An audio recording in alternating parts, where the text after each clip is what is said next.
All right, so my team just lost in the Super Bowl. So if I take it out on LCS teams, I'm sorry, but My team just won. Or not my team, but the team I rooting for won. I like the Eagles. I don't hate the Eagles as much as I hate the other two teams in the division. But I'm a Giants fan. That's me. I can't root for you guys. I can't. well, you know what I say to you, sir? You can sit down at your couch and watch us play in the big games.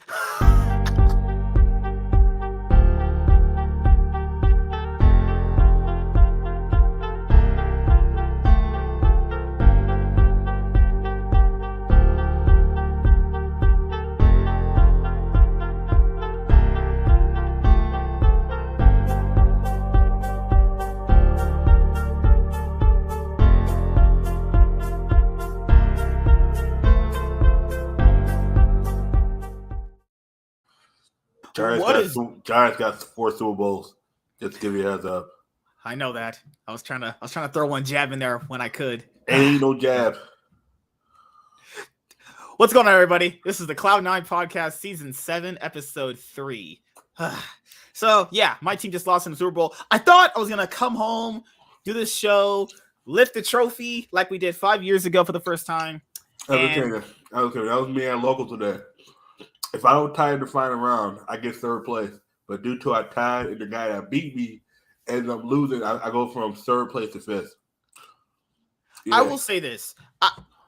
We had a great game. It just stings to lose like that because trust me, I know that feeling, man. It hurts so bad. I'm not gonna lie, everyone. It hurts so bad losing like that. It hurts so bad. 2013, I was rooting for San Fran, and they lose on the final play because the ball gets tipped out of bounds. This one you guys had Eli Manning, right? No, this is for I was rooting for San Fran. I don't like Baltimore at all. I don't hate the team. There's something about the Ravens. Yeah. Oh, there's something about the Baltimore Ravens. Just Baltimore in general. I just do not like. I don't hate the fans. There's something about that city. Did Peyton Manning's brother? He played for your team at one point. No, Peyton played. No, Eli played. Really? For the Giants. Peyton played for the Colts and Broncos. No, trust me. Both times. The only time they lost the Super Bowl was to the Ravens. The Giants won 2. Because the Giants won 4, but 2 was Eli. Okay, I would rather have a really close game like we just had and feel like this than felt what the Rams felt after the Patriots just shoved their fists in our ass. That one you just got outbeat. That was one of those. That was crazy because the Patriots that year were like 5th going into the fucking playoffs and shit. Everyone power ranked the Rams to win actually that year. There's 2 Super Bowls I never want to feel pain like. The Seahawks when they beat the Broncos because that wasn't a Super Bowl. I just consider that a Seahawks just ran the motherfuckers through. That wasn't a game. I turned the game off after the first quarter, and then the year later, when people thought the Eagles threw the game. No, that was sometimes you direct certain plays to have time on the clock, because if you give Mahomes too much time, he beats you. But this Super Bowl I'm talking about is when you have the game in your hand and you decide to literally throw it away. Oh, the Seahawks won. Yeah, I watched that. Yeah, that's politics. People motherfucker said his coach. This is how you know a motherfucker is just trying to deflect blame and put on someone else. Coach told him to do it. He's not wrong. The problem here, okay, so me and James had the same conversation. In that moment where they could legit, if they run it in and get the field goal, they win. If they run it in and get the fucking touchdown, they win. Listen to a coach in that moment just throws a Super Bowl. It's politics. It's fucked up because it makes no sense. You should be saying about winning the game. But the issue is this. Russell Wilson always comes off as Carlton, the clean cut black guy that listens to the coach. Could never do anything wrong. He's the teacher's pet. Marshawn Lynch is the hood nigga in class. That's the actual good guy. He's the actual good guy, but due to his appearance, he comes off as the bad guy. Russell Wilson's the opposite. He's the guy who you think is good, but it's the supervillain the whole time.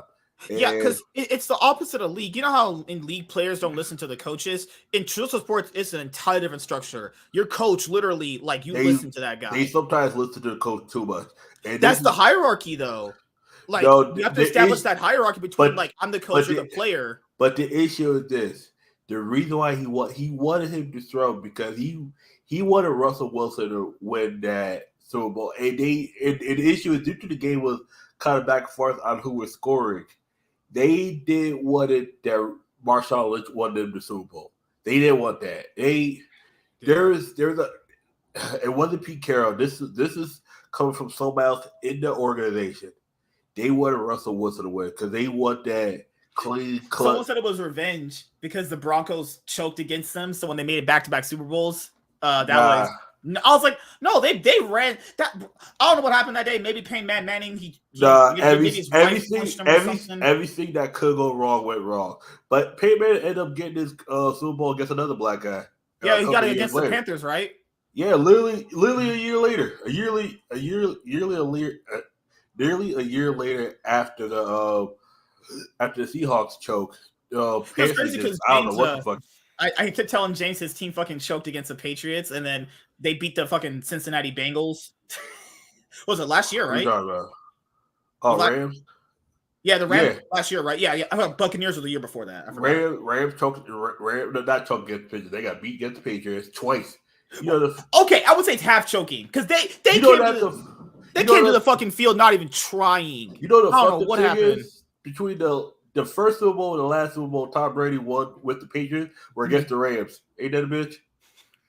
You're right. Mm-hmm. He lost to the Eagles. Lost to the Seahawks. No. He's only lost to 3 teams. No, 2 teams, but 3 times. 2 Giants twice and Eagles. Giants twice, Eagles. Yep. Look at Tom Brady's first Super Bowl. Beat the Rams. 2017, 2002, or 2001 season, 2002. Then he beats the Rams 2019. Mm-hmm. His first Super Bowl with the Patriots, he beat the Rams. And the last Super Bowl he won with the Patriots was with the Rams. He's 1-1 against the Eagles, 2-0 against the Rams. Oh, Mahomes Super Bowl 57 MVP. Wait, we're not 57 Super Bowls? Yeah. Feels like just yesterday I was watching Saints versus the fucking Colts. Yeah. Feels like just yesterday I was watching that one. And Tom Brady won 7 out of them. And Patriots bet to. Okay, dude, people calling Patrick Mahomes the GOAT. Okay, people just be giving everyone. I'm not saying this guy's actually really talented. Okay, that's a whole. See, this is a whole. I know, but you see what I'm saying? Like everyone just wants to give GOAT to like the new hot guy that's winning. It's not even the hot guy that's winning. It's the new guy of the era. The issue is people have such short memories now. They want to give it to someone new. Everybody wants to be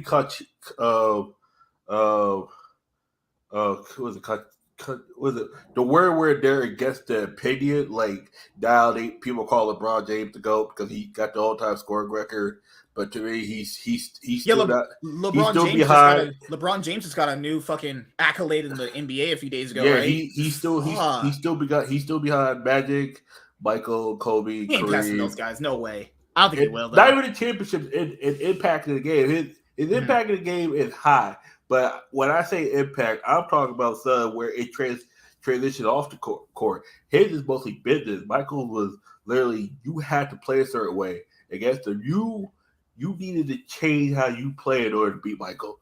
Most of the time you couldn't beat Michael. A lot of people want who's the fucking player's name? Jason. Jason was on. They wanted to keep playing. Because right now, like all the Philadelphia fans, I'm a part of the Facebook group. Yeah.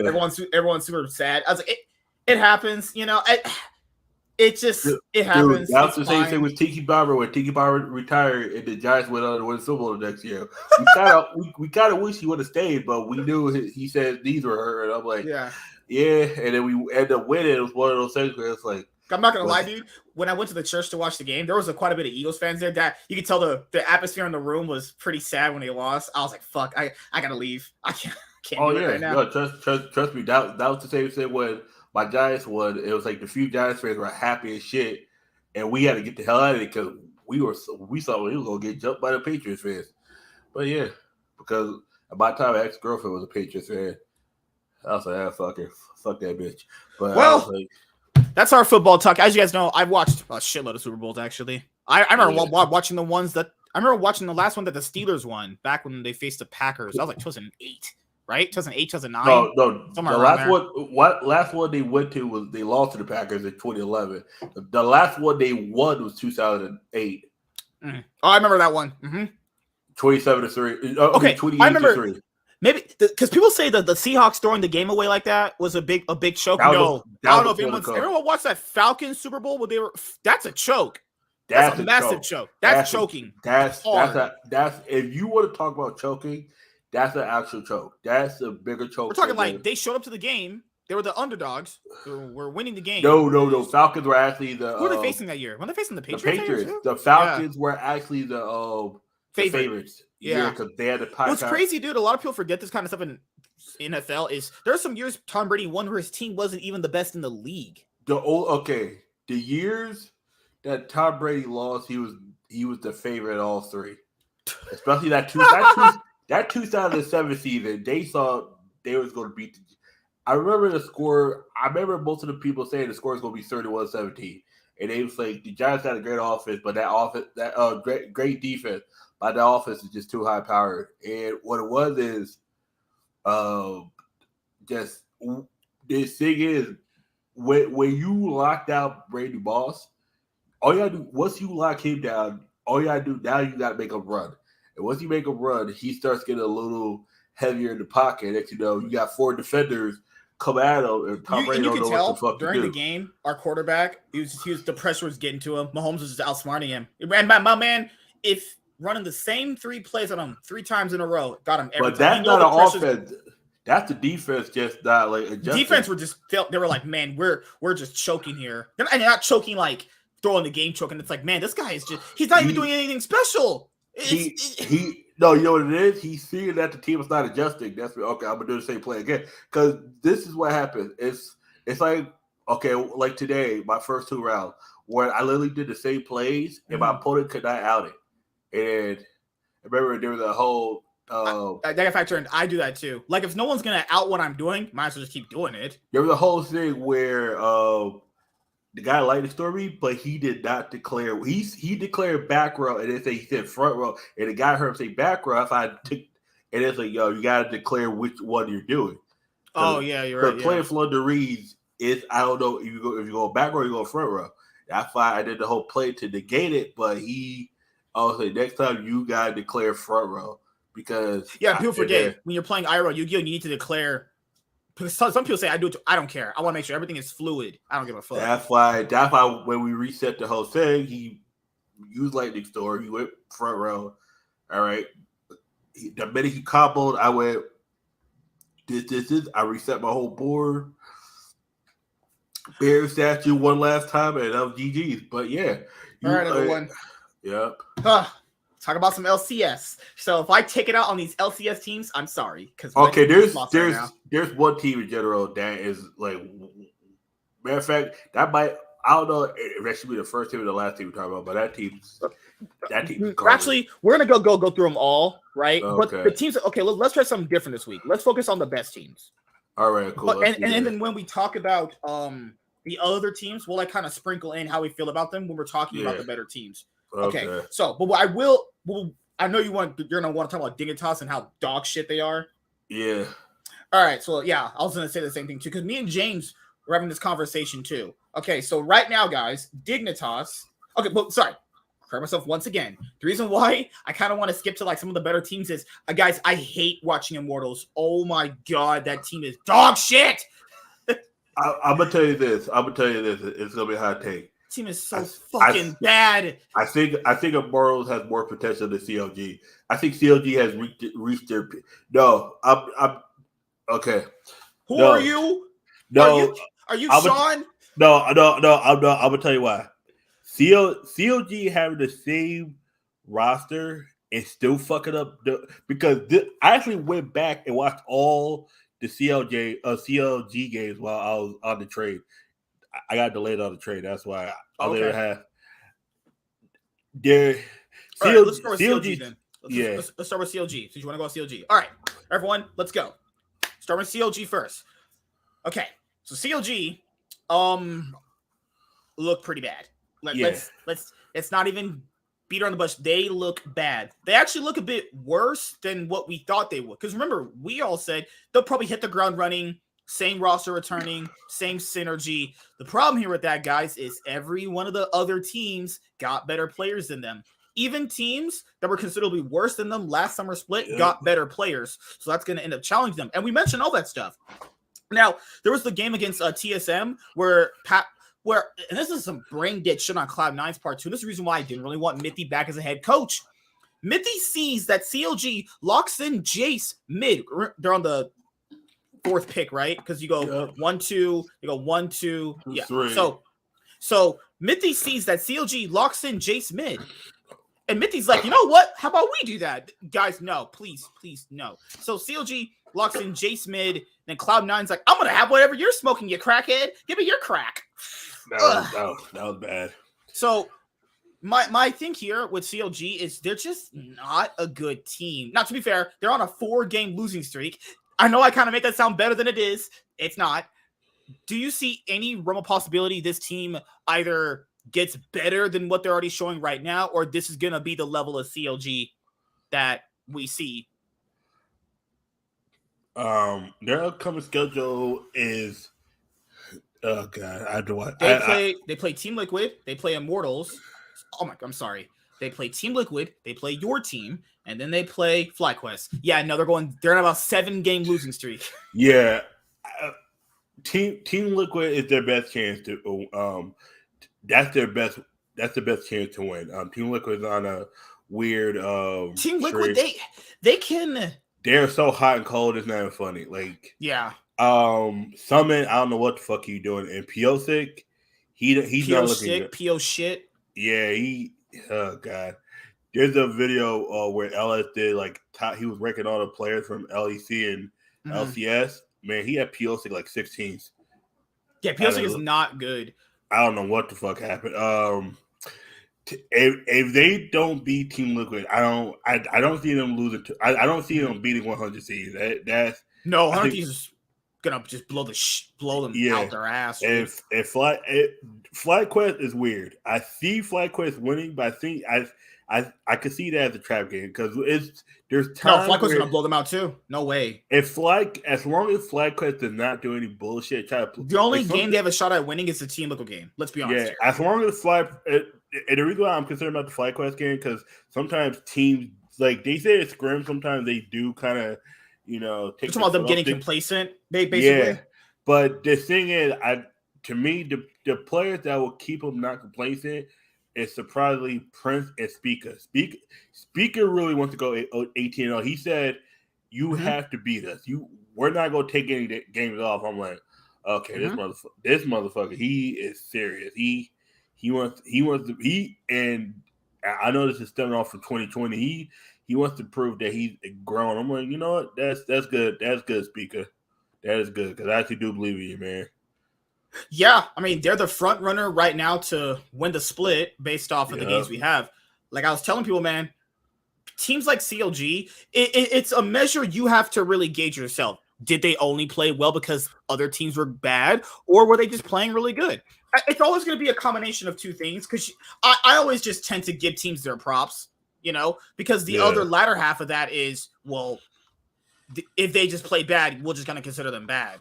But my thing here is CLG's drafting has been egregiously bad. Like, we're going to go through some of these games. Their drafting is egregiously bad. And this is when TSM is fucking up a top lane dive. Remember TSM ran up there and just ran it down into them? But then Sion gets 2 kills. Dokla looks like he's boosted as hell right now. Like, oh, God, dude. This team is not looking good. Now, someone would probably say, can they bounce back? I mean, what do you consider bouncing back? Them to look like their summer form? Will they actually look like their summer form? Because I really don't know. Give me 1 second. I have to send James this mad message. No problem. To me, CLG is the weakest out of the 2 and 4 teams.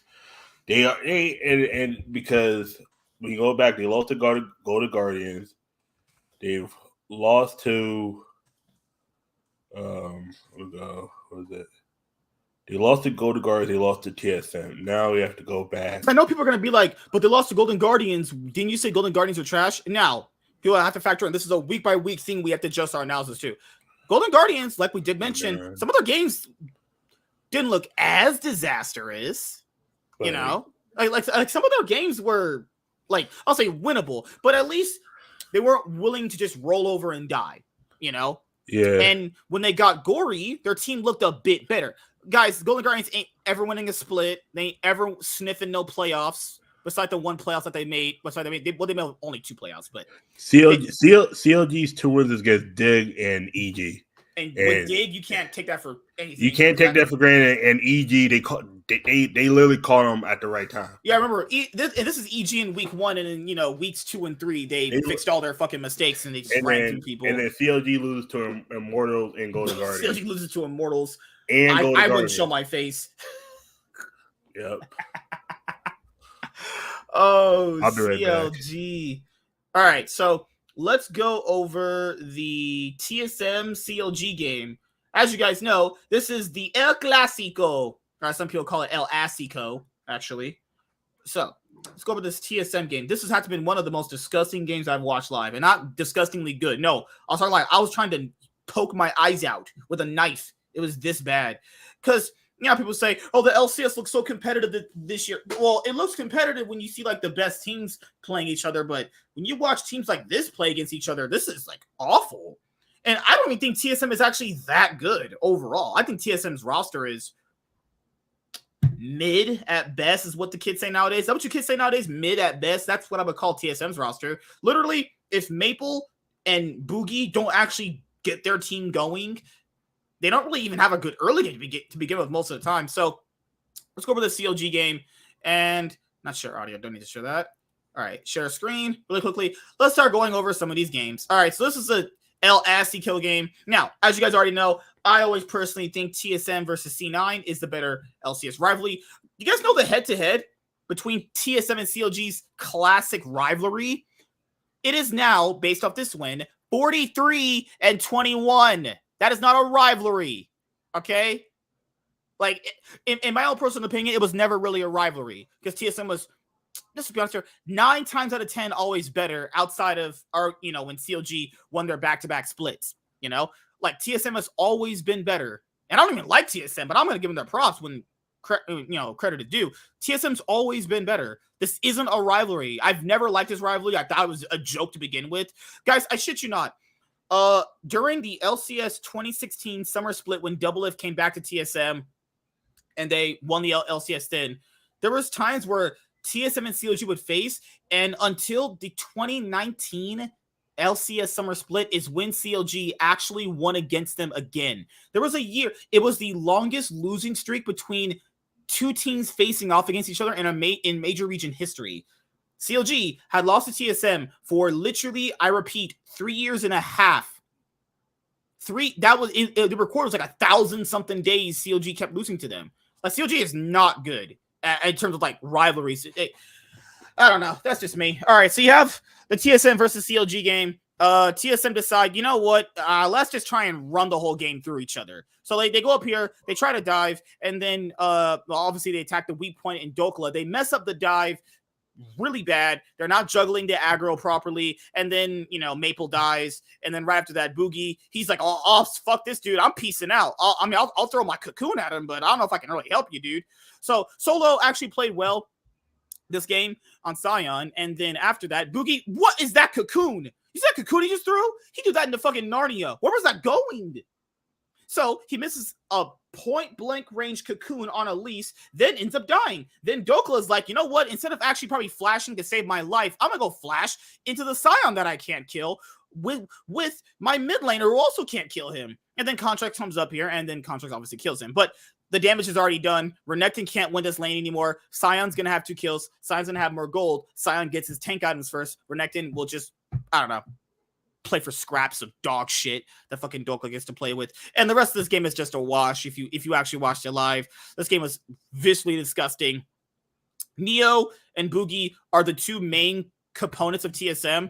Maple actually has had a pretty good split overall. I think Boogie's had a pretty solid split overall. Neo, so this kind of reminds me of some older LCS teams in the past where you have your mid laner carry, your jungler backs him up, and you have your cleanup ADC. Neo's good as like a cleanup ADC. You know, he's reliable.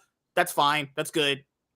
Chime has looked okay. I think he's looked average at best. And yeah, that's kind of what it comes down to when it comes to, talking about TSM. TSM got their asses blown out by C9. So we know if TSM faces teams on the hierarchy of like C9, 100 Thieves, EG, and FlyQuest, they just look like complete shit. But if they face teams like CLG and teams below them, they look pretty good. They actually did beat Team Liquid too. So this is a roster that people are calling like a dark horse. I don't know about that. Their gameplay isn't clean enough for me to really give them dark horse material now. But at this moment right now, yes, TSM is better than CLG, and looking at how the players have been playing, have the better players than CLG. Like, remember how Luger and Poom were popping off last summer split? Luger and Poom have been invisible for the most part. Like, Luger was going to be that, maybe he can challenge the threshold of the best ADCs in the league. No, it's not looked like that at all, guys. Luger and Poom have been borderline sprinting it in some games. Palafox, he tries his best to get his team any leads, but, can't really do anything. Contracts has looked pretty not good in this split so far, and Dokla is about as good as Revenge, and that already tells you how I feel about that guy. So, what do you think, man? Oh, what's up? Hello? Oh, I forgot he's coming back. So, also, I do want to highlight a Solo playing, Silence game. He did a fantastic job. There was a play toward the end of the game when TSM was trying to take down the game. Take down the Nexus turrets and win. So I want you to see what Luger does. Just deplorable inting shit. He knows Elise has Cocoon up. Look what he does. Look what Boogie does. Waits for him to walk in there, no peel, and just kills him off instantly. Imagine how this fight looks if Luger is there. Let me replay it one more time. All right. CLG had you see Luger right there? You see Luger right there? He's putting on damage. Boogie goes right there behind this wall. Right there. He knows he's going to step right there. Throws out his Cocoon. This time, lands it. And then they instantly kill Luger. Now, Luger in this moment, yes, Boogie made a great play here. Luger should be on this side of the map. Why is Contracts not going in the spot, body blocking? Dokla is trying to flank, and their ADC is out here just getting one shot because he's too antsy and just kind of wants to make the big play in front of the crowds and shit. It's like, no, if you just take your time with this play, there's a good chance to get back into this game. But, Boogie reads the play really well, and then he throws his Cocoon onto Luger. They get the kills back. You can't be doing stuff like that. Remember last 5v4. Remember last year against Cloud9, he went into that bush and lost that game. He needs to stop doing that. He hasn't learned from his mistakes. You need to calm down and wait to make the right big play. That's what I'm saying. That's why I believe they reached their ceiling. Because when you do shit like that, Dokla be a little too slow to play. Luger he's just way too antsy. It's just you go from 5v4 to 3v4, and then you're running back into your base, knowing that the game is over. It's just like, oh my god, they're not learning. They are just I don't. This is what they said. Remember I think the CLG guy. I think you've watched that dive episode when they had their guy on, where he said that they wanted to try and get better at playing from behind. So you would just actively go on stage and what? No, you can learn how to you can learn how to win from behind, but you should also get better at winning from ahead too. You should never try to learn how to win from behind, because winning being behind is not considered. That's not good. Sorry, go ahead, my bad. No, you got to build the mentality of winning no matter what. When you say, "Oh, we have to learn from winning from behind," no, you should learn how to win in general. Winning from behind means, okay, what is in game? It's like, all right, cool. We know we can't, take bad matchups. Okay, and we have to keep Luger safe. If we see at least if place wars in the right place, and this starts from champion selection. Like contracts to be talking about. Okay, Boogie's coming around the corner with Elise. She's gonna try to gank you out. And it's like And then the problem here with their logic is, yeah, you should get better at playing from behind, not just like rolling over and just fucking giving over a game. Yeah. The problem here is like you shouldn't really be in those positions anyway. Because this is just in an ideal world, guys. When you're watching any competitive League of Legends, you just don't like want to be behind. That's not a good thing, right? Because against better teams, like against Cloud9, they got just blown out when they're behind. Yeah, they didn't come back in that game. There was no way they came back. The only game they came back in was when you're facing EG in week 1. That's the only time they came back. And they really should have got a chance to do that. But then you saw when they face better teams, coming back is impossible for them. Like, because if a team is really good, I promise you guys, coming back is literally impossible for the most part. It's all about learning how to win. Once you learn how to win, now you learn. Okay, you learn the funnel of okay. This is how we close out a game up front. Now we have to. Okay, what happens if we get behind? What if we get outplay early game? All right, what are our win conditions throughout the whole game? It's so many scenarios. People say, "Oh, we gotta learn." Like in football, is baseball or baseball just is hitting it, lineups and all that. But it's like in basketball, it's like once you get in the habit of saying we gotta learn to win from behind, it's like you're not in a good habit because if you're always one step behind, you're always in a position where you are never in a chance to ever control the game. You have to control the game from the jump. This is why teams need to stop saying, "Oh, we gotta learn from it." No, if you learn, look at this. Look how troll he's playing right now. Man walked around not using a single ability. I want people to watch this. How troll this is. That's the reason why I say Palafox has been really underwhelming. So look at this. This guy isn't using a single ability. No soldiers, no nothing. Sir, I'm gonna need you to get off the stage. You are doing crack. CLG played so bad they made Stixay, who's not looked good in like fucking 5 years, look good. CLG made Stixay look like fucking double up to 2020. Like it was disgusting because Stixay had a great week. He looked good against teams that actually literally were doing crack on stage, and their minds literally at Squidward meme have been throwing his brain in the trash. I'm not giving him credit this early. No, I'm sorry. Like my dude, literally mid laner of CLG was walking around not using a single ability.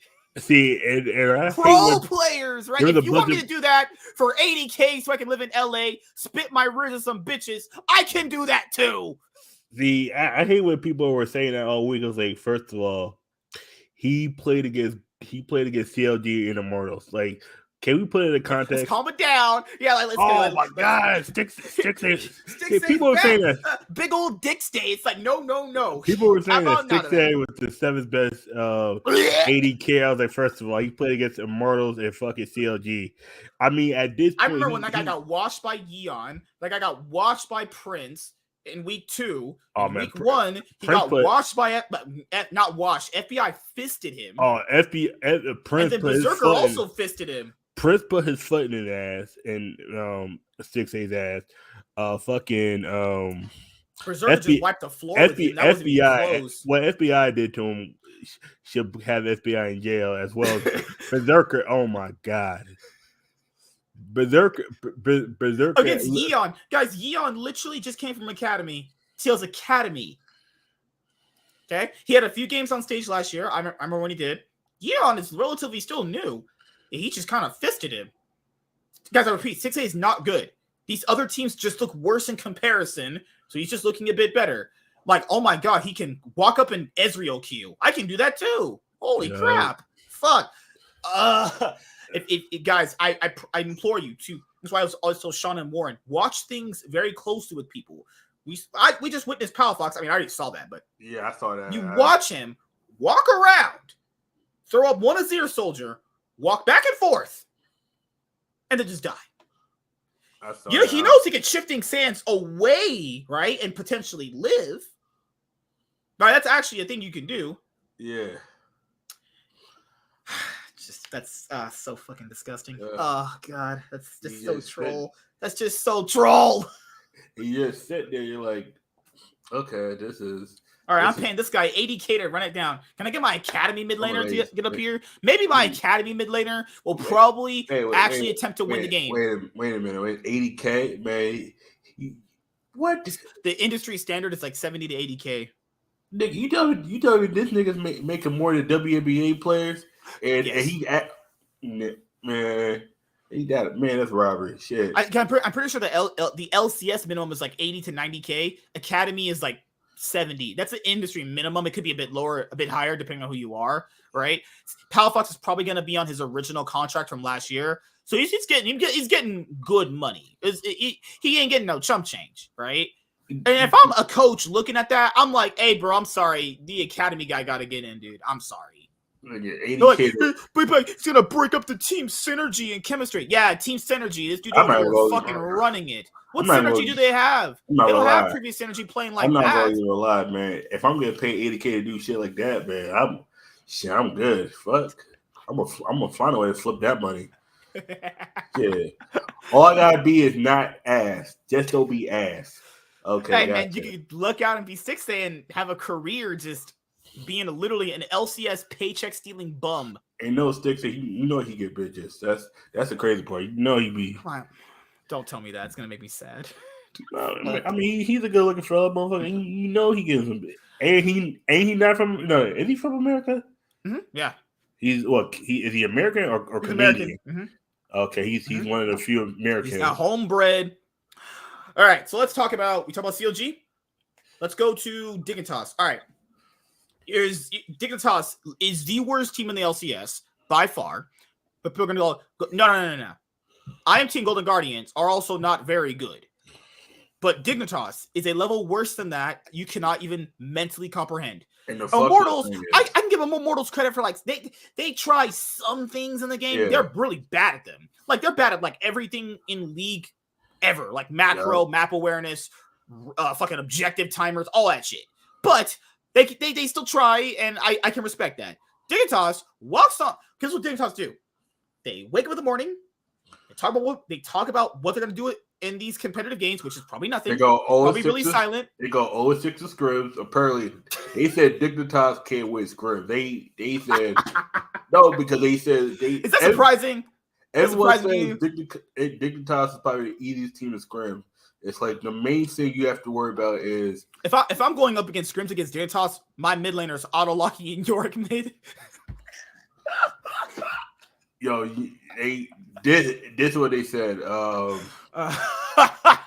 If Jensen gets a chance to go to any other team, he's leaving immediately. I feel so bad for Jensen. You can tell he's trying his ass off, but there's literally nothing to do. Santorin's washed, or he Santorin's not getting any more offers after that. There's no. I mean, he's not been bad. He's not been that bad either. But our move is actually still in checks. If that's a pay, like Santorin is trying. He's trying to create something. But the problem here with Dignitas, guys, is people said, what about Ignar? It doesn't matter. It literally doesn't matter. And I feel bad for Ignar coming into the situation. I really do.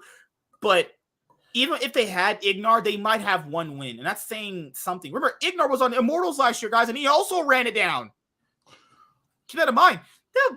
Okay, so someone would ask me, because someone asked me in the Cloud9 Facebook group, what would I do? Okay, you just put in new players. You literally are 0-6. They have nothing to lose. I shit you not, guys. They have, at this moment, nothing to lose. What would hurt putting in potentially academy players? Someone would be like, but their academy team sucks too. It doesn't matter. They're 0-6.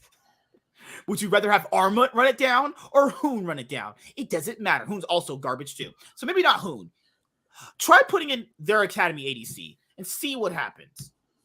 You're 0-6. Like, what else could you possibly do?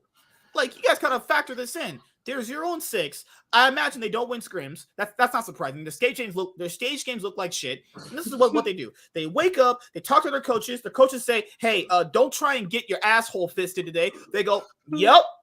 They get in their car, they drive to the LCA studio, they plug the computers up, they load up, they lose, they get off, and they go home and fucking just probably they're depressed at life because they're fucking dog shit.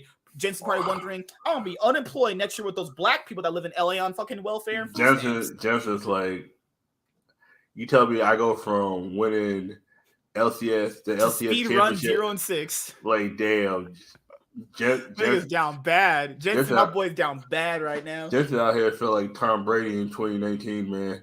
Motherfucker went from champion to can't even get a fucking win. He out there just sitting there like. And there's really nothing he can do because like every team knows he's their best player. So if he gets, so they know if they gank him, put any pressure on him, and here's the plan: if you put Jensen behind, Dignitas fall apart. That's literally it. Arma. Someone said, but Arma is a good weak side top laner. He can create pressure. I mean, none of those are true, and I haven't seen any of that in any of these games. This is what every time he creates pressure, Santorin dies. every time Santorin creates pressure, Arma dies. And the bot lane is just bot lane. They're actually probably playing 3v5 because they don't even have a bot lane. That bot lane is just so bad. Dude, you saw Biofrost last year. Biofrost wasn't good last year. Oh my god, but dude, Biofrost still checks. That mother, he is. These people are paid. Spawn is getting paid more than me, and this man is. This guy had Caitlyn. I forgot what Caitlyn. This guy had fucking Caitlyn in one of his games, and I've never seen a Caitlyn play as a bitch like this guy does. He played Caitlyn like how I played Caitlyn the first time trying to learn how to play Caitlyn, and I didn't know what the fuck I was doing. I'm like, wait a second, why does he look like me? He was scared. he played a little better than me, but I'm looking at him like, I should you not watch his Caitlyn game? I never seen that had to have been one of the worst I saw that ever. Listen, they have a Caitlyn Lux bot lane, which is one of the best bot lanes you can play, not just in competitive. This is a good bot lane in general. Based on how strong these champions are together. Me playing Lux with Caitlyn is damn near all the one. Like, Lux is actually one of the few support champions I'm actually good at. Like, and when I saw that, I was like, okay. Motherfucker is literally on Caitlyn with Lux, and they're scared of fighting an Ezreal and a Karma. Please, unplug a computer. Burn your computer because I don't want to touch that shit and get fucking AIDS from playing how bad you're playing. Then get off the stage. I feel like at one point Jensen's gonna snap. He's gonna take whoever fucked up and entered in the game's keyboard and smack it over their head. I was like, no, not Jensen's keyboard. He's gonna take their keyboard and smack it over their head. Oh my god, it's one of those things where you look at it, you're like. And this is just disgusting too, guys. If you watch Dignitas's games, I try to contemplate to. I love LCS that much that I'll sit through these games, but this is so troll. That's how bad these two are. Okay, here let's. Can be honest. Anytime their game comes on, I just auto go to sleep, and then I just watch wake up when the next game's going. No, I just watch the VOD. I'm not if. Dude, I'm not gonna lie. Whenever they play most of the time, I just start setting up my market watches, and I'm not really trying to look at the screen and watch them play. Same here. It's abysmal. If Dignitas is the last game, that's when I start watching the stream. I just go to sleep. You gotta have Dignitas like force that you because if literally make sure the schedule has dig first, otherwise digs first or force. That's second or third because that's when. Did you see this live? I want you guys to look at how troll this is. First of all, they should be easily getting this guy. You should be juggling the aggro of the turret because our fucking Rift Herald's there. Summit, see what I'm talking about? Summit is horrible. Oh, look at what he does right here. So Summit gets so fucking lucky. That is luck. Look how horrible these people are, guys. Please listen to me. Okay, Rift Herald is coming up. Rift Herald can fucking tank the turret, or at least if it because the turret resets. Cool. Yeah. Okay, fine. Juggle the aggro. Oh my god, these people fucking suck. Get off the stage, man. Please. I can't watch this trolling. And then Summit's like, I got super lucky. Why not just walk into a Jax when he has his fucking counter strike him because he's a fucking idiot? Look at this. Look how trolling this is. He can't win that. What? Oh my god, get off the stage. I need to stop this. Corey JJ is going to have a heart attack playing with this guy. Oh, yeah. These guys are so fucking bad. And me and James were talking about Team Liquid, He was like, Team Liquid aren't that bad, James. Yeah, I know you're watching this. Yes, they are. They suck. Team Liquid are not good either. Yeon is the only good player on Team Liquid. Yeah.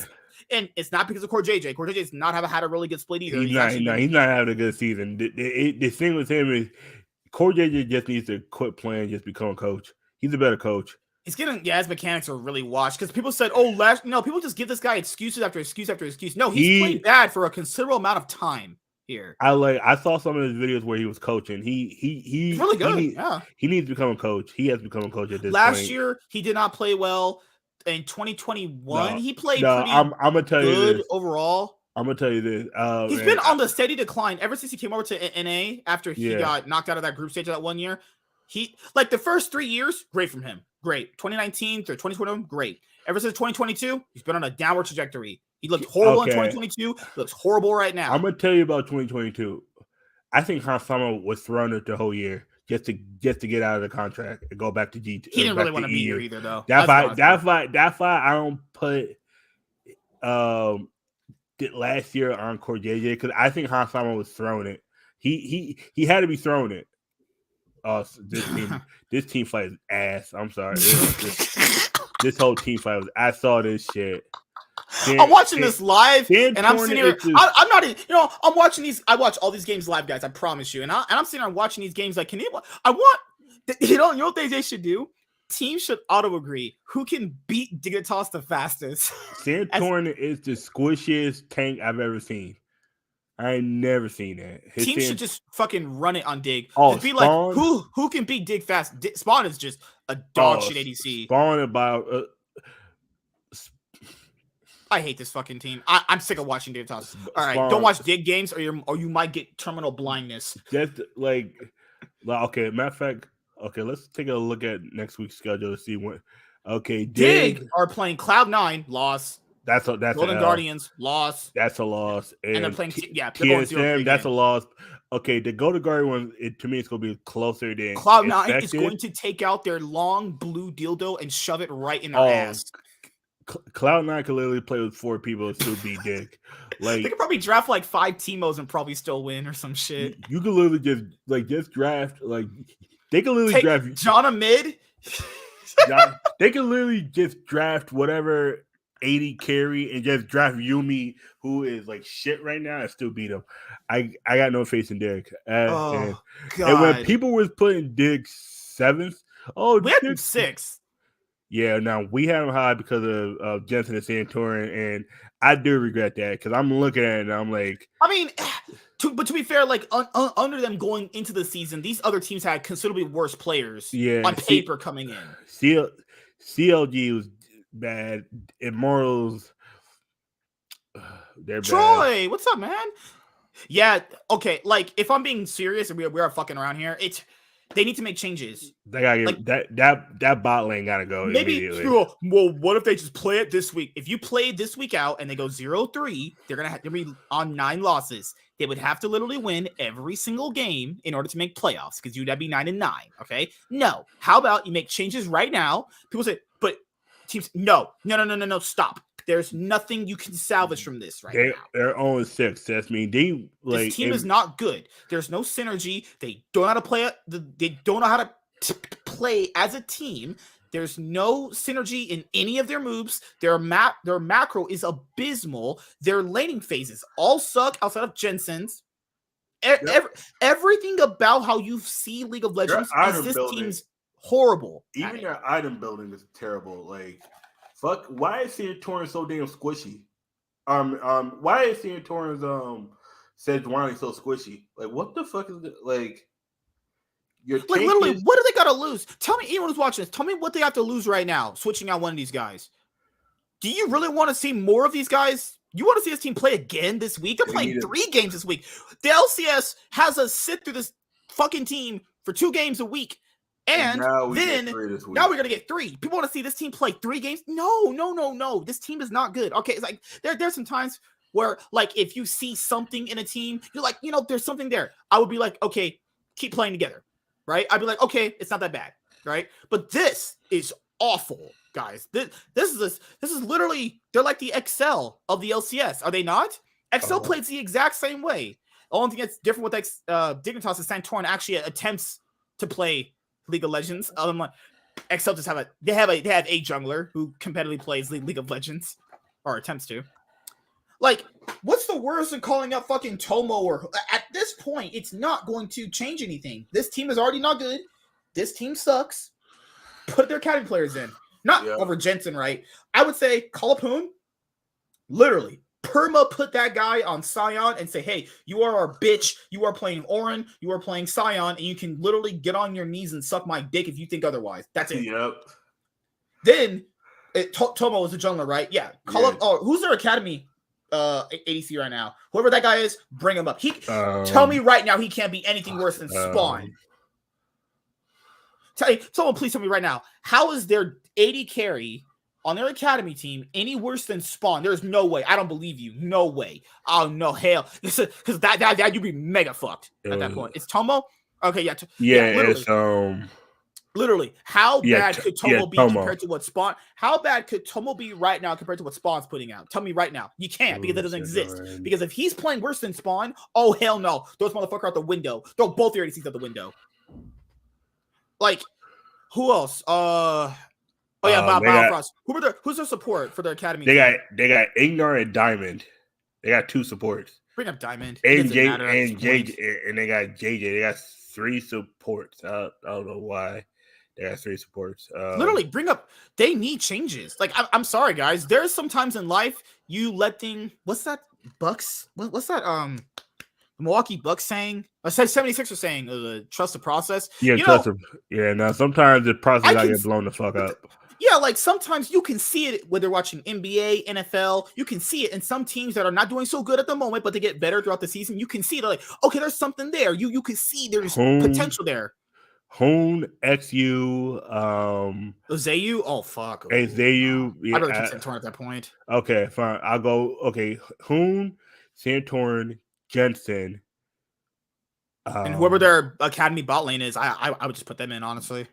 Okay, they have 4. Okay, they got Biofrost is playing right now. They got Ignar, who I don't know where the fuck he's at. Oh yeah, he has. They got JJ on Juan Jose Seminaro, and they got Diamond. Support was Tomo. Here's the thing: if Ignar gets his visa issues fixed this week, maybe he can play better with Spawn. But the thing here is, I don't know. If they don't get Ignar this honestly, I put in Tomo and Spawn. Tomo and Diamond. Yeah, what's the worst? Diamond. How bad could they play right now compared to what the other 2 are? Like, who's the top laner again? They can't be playing that worse, though. Like, no way. No fucking way. There's no way they're playing that much worse than Spawn and Biofrost are right now. Spawn and Biofrost are literally, I repeat, turbo sprinting it on stage. By the end of next week, for the summer split, it should be Hoon, Santorin, Jensen, Tomo, and Diamond. It should be them 5. Yeah, I agree with you. Yeah, Hoon, Tomo, Diamond. Put them in. What's the worst? And okay, and people are probably going to watch this on the replay and go, "What's the like? If that's worse, is this not going to look worse on them?" But okay, I'd rather try that than try what's going on right now. Because if you stick with these guys and they go 0-18, everybody's gonna get fired. That's the fucked up thing about it. Whole coaching staff go out and get on unemployment. I might even consider giving up my spot because at this point, no, because you can never inspire to go winless. If Dig wins one game, that team is really bad. I know there's been splits where the worst team has won against the best team. This split in particular, if Dig win any games against any of these top teams, that is very concerning. If Dig just win a game, period, like how bad Dig's is absolute dog shit. If they win a game against any of these teams, I'm telling you right now, if Dig beats CLG at one point, I'm disbanding CLG. Like CLG's bad. They should not be losing to Dig. That's like when Miami Dolphins almost went 1-16, 0-16, and they beat the Baltimore Ravens. Nah, you got to throw away the coach. Just you got to throw it all in the trash. Just get in the trash. Everybody got to go. You went from winning the Super Bowl to losing to a team that was trying to go winless. Like start the whole fucking team away.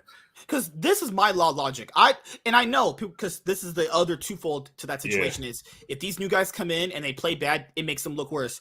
But you guys have to look at it this way. You can't play with these guys anymore. It doesn't matter. You want to see more of these guys? You want to see these guys play more League of Legends games on stage together? I don't. As someone who's running an org, do you really want people who are unproductive to your organization taking money? Because it's like a job. It's a job. Okay, would you pay someone who's not doing their job? No. Yeah, exactly. If these motherfuckers, it's like it's one thing when you get beat and you're competitive. It's another thing when you're not competitive. At that point, you have to consider. Yeah. Mm-hmm. Wait a second. Because that's the thing is people are gonna be like, well, Ignar can maybe reset. Guys, it's over. Okay. Sometimes in life, things are just over, and you just kind of move on from them. I don't. I'm pretty sure I can speak for literally. I repeat, everybody. I don't want to watch this team play any more games. They're literally on stage inting, and that is not. How's that fair to all these other teams who were trying to get the highest place seeding in the league, have better seeding for playoffs, make it easier? How they're literally a free win. Yep. They literally get on stage, draft, and lose. That's it, and they get off the stage. Exactly. Fuck this team. And I still love Jensen. I do, but I'm sorry. This team is fucking washed. All right, let's go to the top teams. Well, top teams imply Team Liquid. Oh, fucking hell. Oh, God. All right, let's talk about actual top teams. Yep. That being your team. Let's talk about them. 100 trash. I'm just kidding. 100 L's. Okay, I got it in. 100 Thieves. I will say this. Look, better than I expected. They actually came online faster than I expected, too. I think Doublelift is a top 4 ADC in the league. I do think that. Because ADC field is competitive in the LCS right now, guys. There's FBI, Prince, Berserker, Doublelift, Prince. So he's in the top 5 ADCs for sure. He is actually playing legitimately good, right?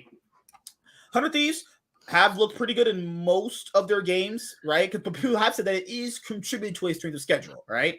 So they beat Team Liquid pretty convincingly.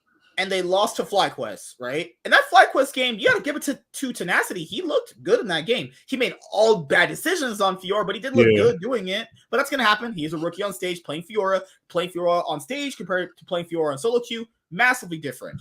But there were moments where he had the right. He tried to get that 1v4 angle with the Vital procs and the Grand Challenge that Fiora does. And just couldn't do it. But, I do give him mad respect for at least trying to get those angles. He has the most solo kills right now of any top laner in the league. He has 8 right now. He is, outside of getting solo killed by Fudge, he has the most solo kills right now of any top laner in the league, which is good. Closer, he's tied to Bjergsen right now. I would say he's his bitch. But, what is their idea? Because Doublelift and Boosie are generally, because they're thinking like, okay, these guys will be fine, right, on their own. Yeah. I think Doublelift and Busio don't need jung pressure when you're playing against bad teams. I think they'll be fine against any bad team. But against better teams, like what happened against FlyQuest, no, they're going to probably need some jungle pressure, right? Because we're going to go over the match of the week that we had. I think that was our match of the week, FlyQuest versus the 100 Thieves. Because 100 Thieves hasn't playing a whole lot better. And you also have it where FlyQuest is the best team right now in the LCS, and Busio just does these games where I don't know if he's attempting to throw it or not throw it, like he's looked good against really the bad teams, bad supports, right? But when he was playing up against Winsung, so here's the draft. Here's the game right now. So when Chad's talking about this too, what could they have probably taken differently in this game? So my issue here with this draft is I don't think you need to put Bjergsen on Taliyah this game. Because there was multiple times you're watching this game and you're going, okay, if he had any other mid laner to do just a bit more damage, they could honestly get a couple more kills, turn the tide in their favor. There was moments in this game where 100 Thieves definitely looked in it, right? The problem here with this draft, I just think if you just don't have Taliyah, I think it's a bit better for them. Now, the problem here is that FlyQuest threw them off in draft when they picked Kai'Sa. I mean, nobody's picking Kai'Sa right now outside of Prince. And now, since he played that well on Kai'Sa, it's like, well, now do you have to auto-ban Kai'Sa away from him? at this point. You know, I'll say Tenacity got the upper hand over Impact this game. Impact did not play good in this game at all, really. I think he just kind of ran it for the most part. Well, that's you, man. What did you think about this game, actually? To me, both teams are just drafting weird. That rate was a Raken. What's the character's name? Rakan. Busio picking Rakan. That was just. I don't think that was him picking. I think they chose for him. Well, Rakan and Xayah work better against this specific bot lane because Rakan runs in, knocks Kai'Sa up, charm root. That's their initial idea. Knock up, charm root. We'll just instantly we'll just blow up Kai'Sa. The problem here is you're playing up against Prince, and that's not going to happen. That's why I'm saying I don't think Busio had a choice. I think once he picked. Well, you need to engage, right? But the problem is he doesn't need to be on an engaged support when you have Maokai and Talia. That's why I don't think Busio had a choice when he picked. I think they're picking for him certain picks. There's certain picks Busio. I don't think Busio's picking. He's not that good on playmaking supports. We've seen him on them. He's just not really good at them. He needs a tank support. Like because he's not. I would say Tom Kench, but Tom Kench is not good this meta. Is it? No, is it good this meta? No, you can play it. They just choose not to. The problem here with Tom Kench is like he's kind of functions better as a top laner now. I do agree with you. I said why not play him support still?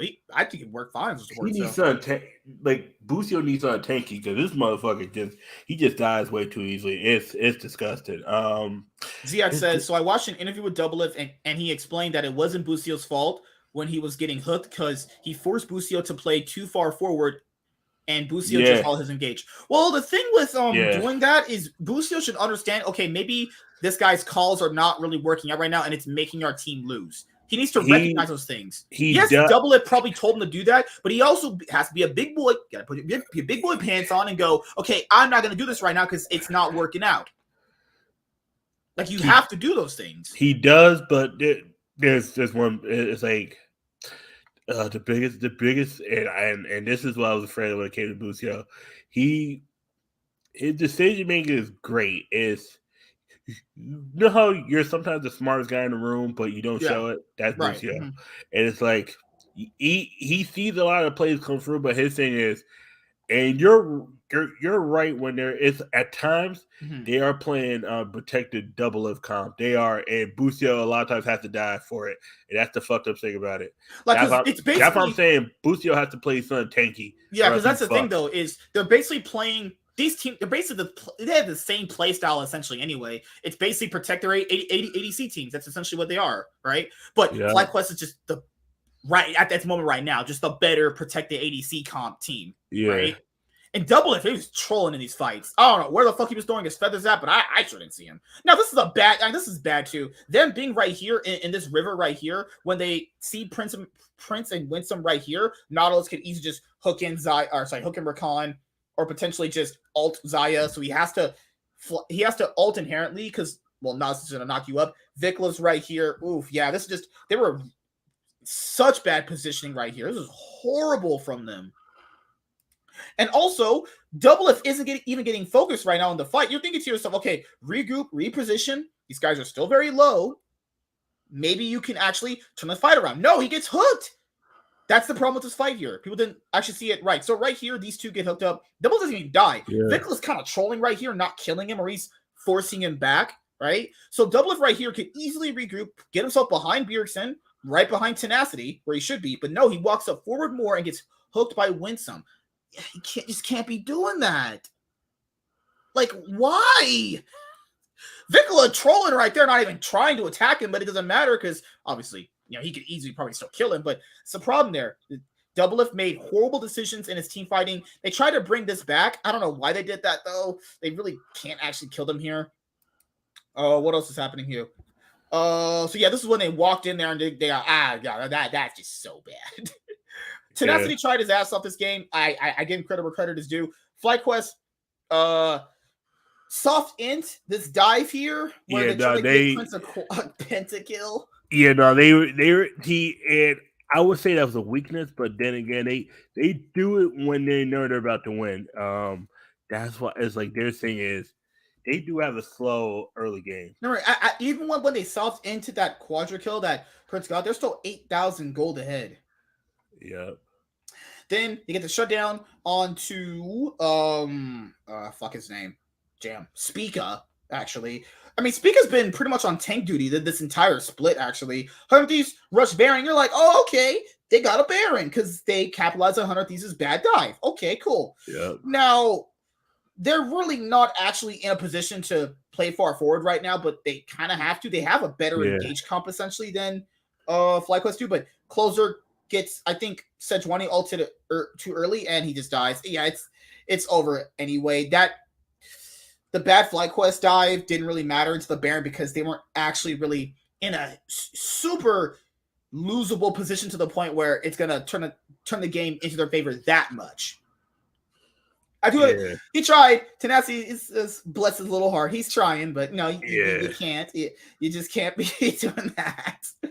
Oh my god, 100 Thieves. But against a top tier team, they looked competitive to say the least. Yeah, competitive. Yep. But yeah, Doublelift and Busio doing their best cosplay to go 0-11. The 0-11, the dream right there. I guess probably because they were bad. I guess Team Liquid, they were not bad. But Team Liquid was horrible in that game. Busio was extremely lost from start to finish. Yeah.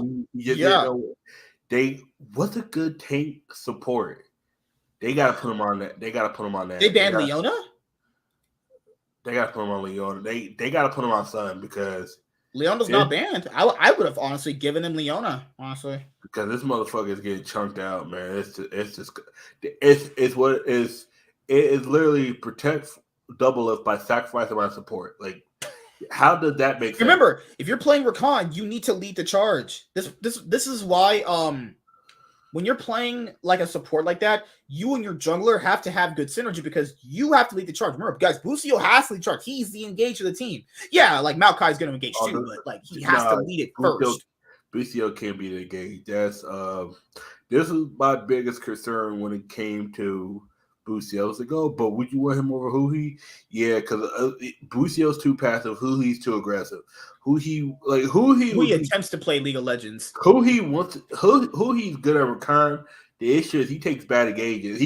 He'll engage some dumb ass shit, and then motherfucker turns around. He'll flash into something knowing he's about to die. Like, dude, you're flashing at half health, and this motherfucker across from you playing Lucian. You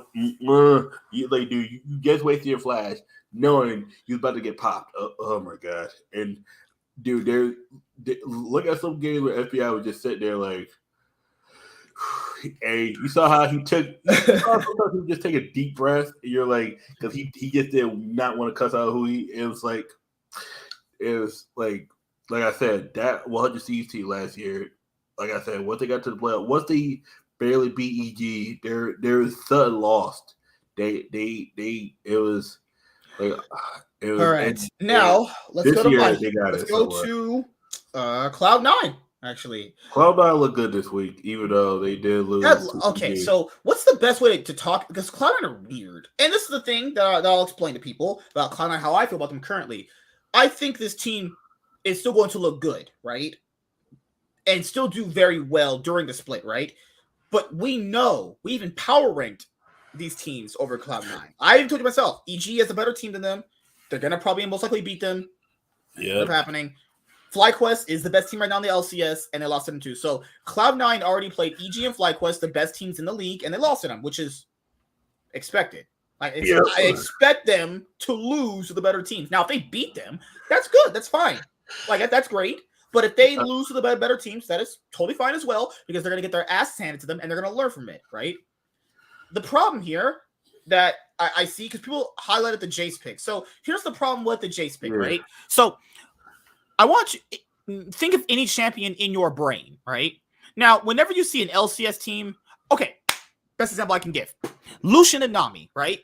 Well, we see like the LCS teams and the LEC teams attempt to play Lucian and Nami, where it looks pretty like, why would you guys still keep picking this combination of ADC and supports. But then when you watch like LCK teams pick Lucian and Nami, or you watch some LPL teams pick Lucian and Nami, you go, this is OP as hell. Yes, because that inherently answers my question that you guys are probably going to think is like, yes, if you there's a specific way and style you play these champions. Not only that, you have to essentially be good enough at another level past where they're at to even play this up at the highest, best possible way for it to affect the game the way it should. So with Jace, you have to basically get the game going.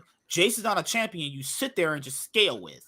That's not what Jace does at all. There's a reason why. If you give, I don't know, like what was the top laner for T1?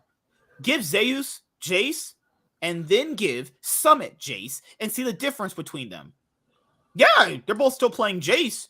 One of them is actually just gonna turbo fist that other team. One of the guys is gonna get turbo fisted.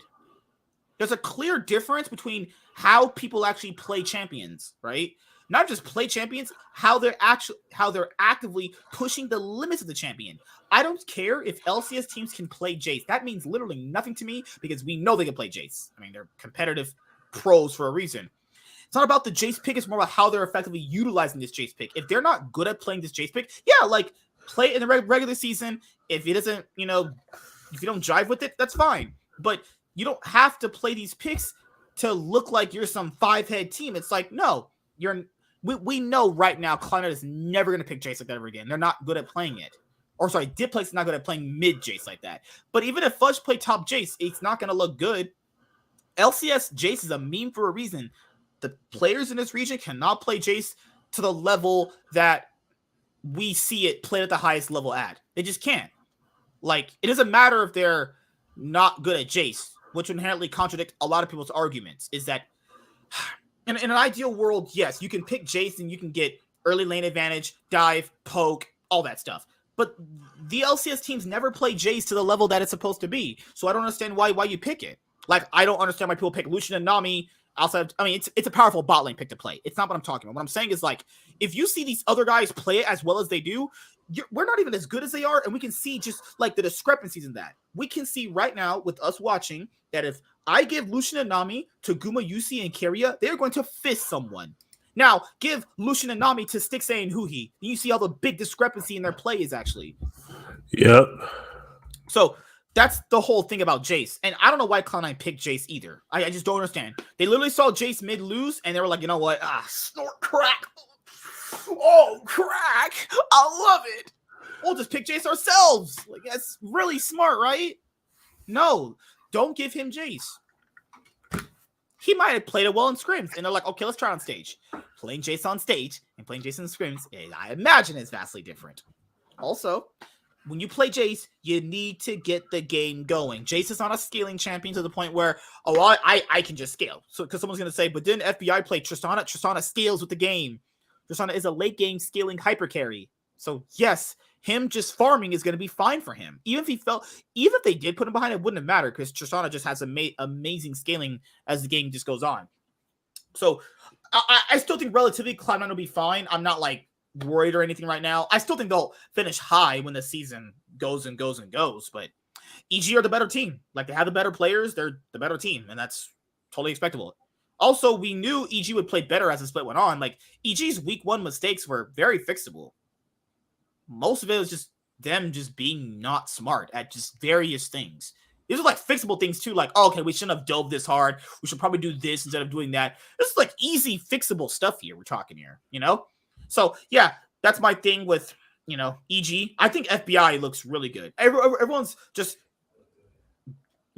all on Prince's fat, meaty, like Korean dick right now. Just keep in mind, guys, just because someone is the best doesn't mean you can't also highlight other people playing good too. Like, FBI is also playing really good. Like, extremely well. He's probably the second best ADC right now compared to Prince. I don't know how you see them right now, but I think Chaz is talking to someone for a second. All right, cool. All right, we heard that live. Chaz is getting fucked by a hot lady. No, I wish. Nah, so crackhead yell at us. I can tell him to shut the hell up. He's been yelling all day. Oh yeah. So who do you think right now? Top 2 ADCs, FBI and Prince. Yeah, right? FBI and Prince. Berserker and Double Lift are definitely there. Berserker's third. Force is Double Lift. Yeah, Double Lift is Force. I think Yeon I think looks good himself. Yeon looks good, but his support is okay. I think Core JJ is better than Busio, but I think the pairing of Double Lift and Busio is better than Yeon and Core JJ. I think Core JJ is on his last legs. I think by the end of his contract, he's done. He has to me. If he was the coach, I think Team Liquid would be 4-2. Like, because Core JJ has all the fundamentals to be a coach. Yeah, Team Liquid are trying this LCK thing where they whatever. We'll get to them later, but that's just how I feel about FlyQuest and C9 and EG. Overall for C9, I think they'll be fine. I'm not worried, obviously. C9 will be the third best team. The thing about is with them is they're better than 100 Thieves, and they're about even with EG. I think literally it's like player discrepancies just separate them. Player discrepancy. Inspired's better than Blabber. Summit is slightly better than Fudge, right? No, I got Fudge better than Summit. Summit. Not Summit. Someday. My bad. Oh, I was about to say Someday and Fudge are like here. Maybe the edges to Someday. Someday is better than Fudge. Someday is better than Fudge. Then you also have Vulcan. Vulcan's better than Sven at playing support, obviously. Yeah, that's. And then FBI and Berserker are pretty much just right there with each other. It's single player discrepancies that separate the team. Better than Diplex, but JoJo's doing too much troll shit where it's like you got at some point you do got to take it seriously because you do. That Tristana game he had was really good, but what did he really have to do besides just farm? Honestly. And with games like that, that's what you do. You have to sometimes play the middle of this game. You don't do too much. You just sit back and you wait for your time to shine. That's what you got. Like, not just him, but teams in general. I like Diplex. Diplex he's getting up there.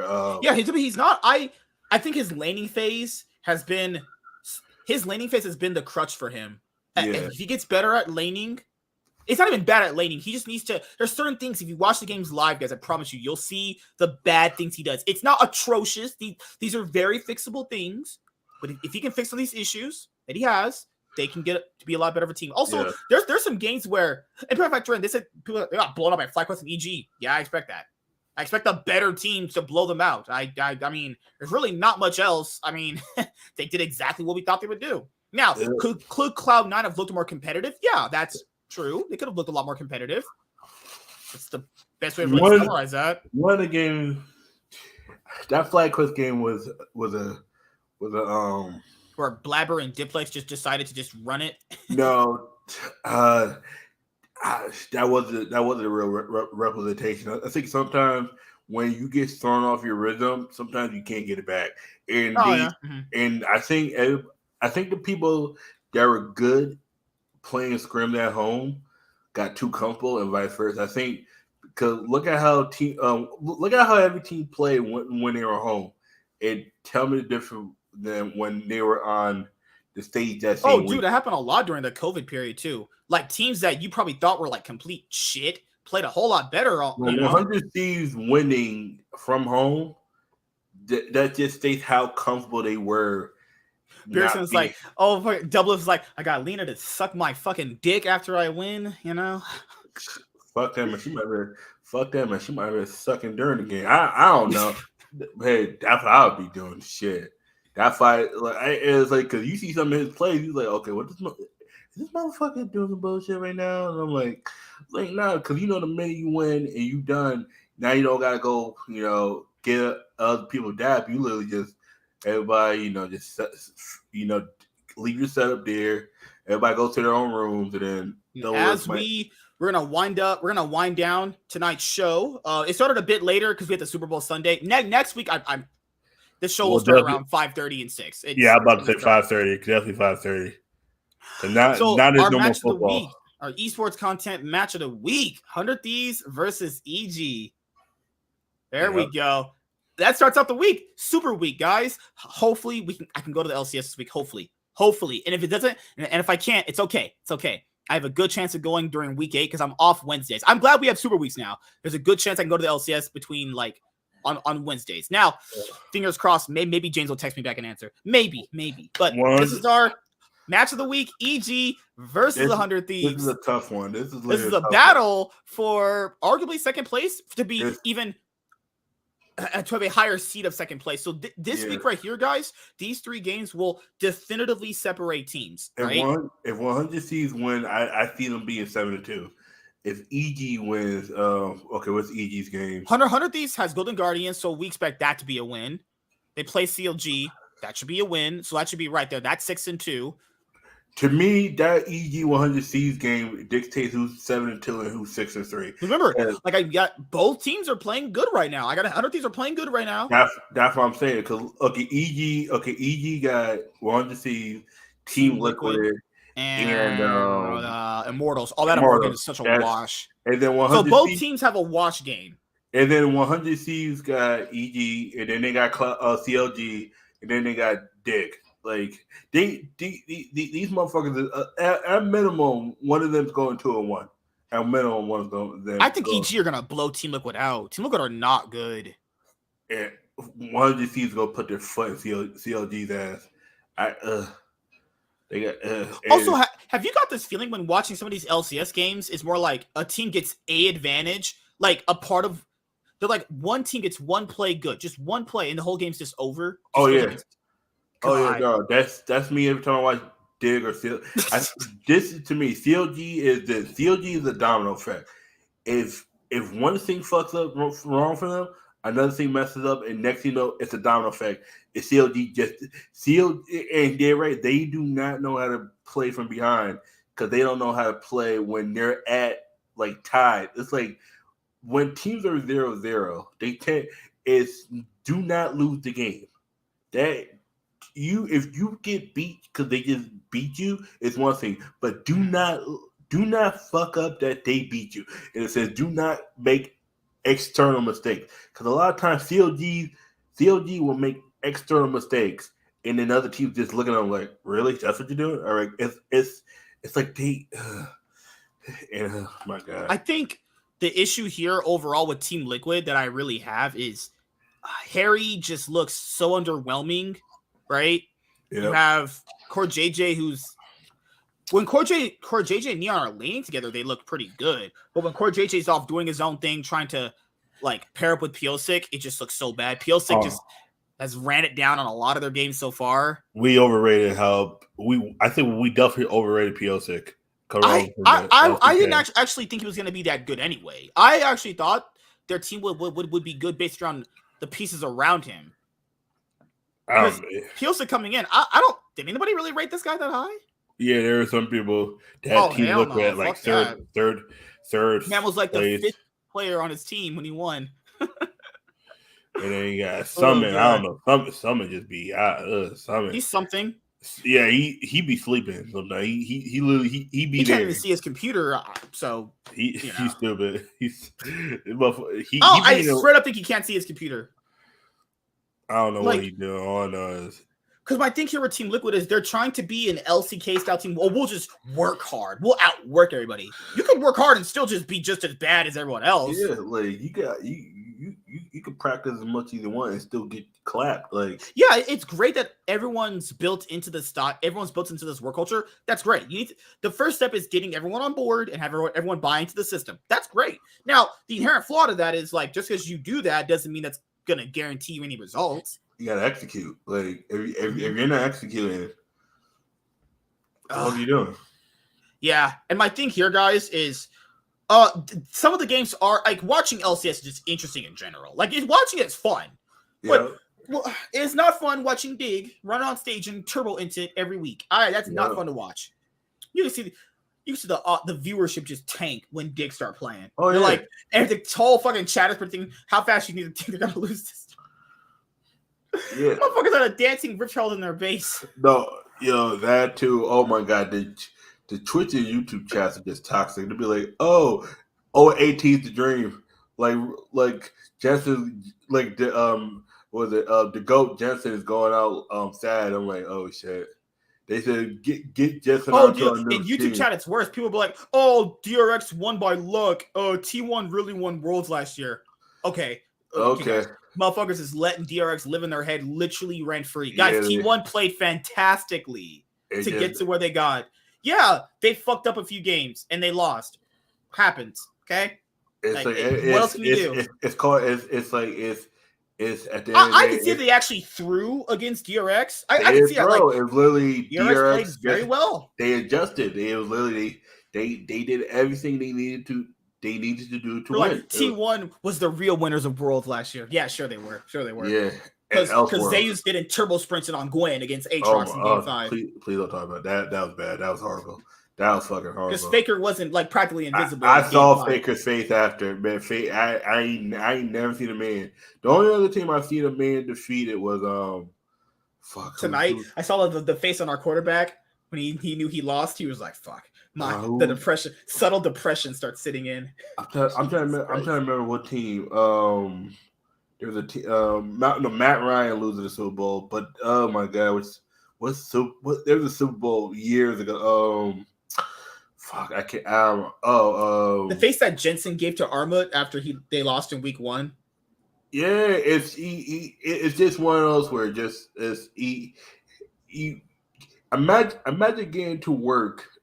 Like, imagine working with someone new, and within the first week, you're already tired of them. That's what it is. Even if we talk about Immortals is 2-4.